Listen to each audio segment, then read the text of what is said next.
புனித லூக்கா எழுதிய நற்செய்தியில் இருந்து வாசகம்.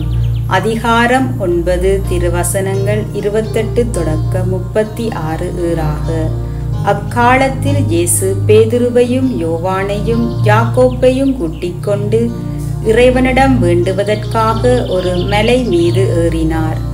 அவர் வேண்டிக் கொண்டிருந்த போது அவரது முகத்தோற்றம் மாறியது.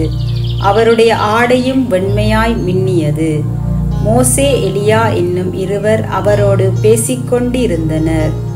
மாட்சியுடன் தோன்றிய அவர்கள் ஜெருசலேமில் நிறைவேறவிருந்த அவருடைய இறப்பை பற்றி பேசிக்கொண்டிருந்தார்கள். பேதுருவும் அவரோடு இருந்தவர்களும் தூக்க கலக்கமாயிருந்தார்கள்.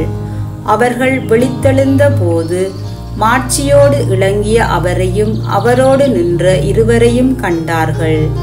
அவ்விருவரும் அவரை விட்டு பிரிந்து சென்றபோது பேதுரு இயேசுவை நோக்கி, ஆண்டவரே, நாம் இங்கேயே இருப்பது நல்லது.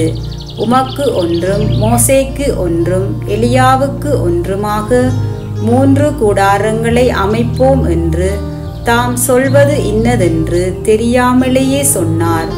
இவற்றை அவர் சொல்லிக் கொண்டிருக்கும் போது ஒரு மேகம் வந்து அவர்கள் மேல் நிழலிட்டது. அம்மேகம் அவர்களை சூழ்ந்த போது அவர்கள் அஞ்சினார்கள். அந்த மேகத்தில் நின்று, இவரே என் மைந்தர், நான் தெரிந்து கொண்டவர் இவரே, இவருக்கு செவி சாயுங்கள் என்று ஒரு குரல் ஒலித்தது. அந்த குரல் கேட்ட பொழுது இயேசு மட்டும் இருந்தார். தாங்கள் கண்டவற்றில் எதையும் அவர்கள் அந்நாள்களில் யாருக்கும் சொல்லாமல் அமைதி காத்தார்கள். இது ஆண்டவரின் அருள்வாக்கு. கிறிஸ்துவே உமக்கு புகழ்.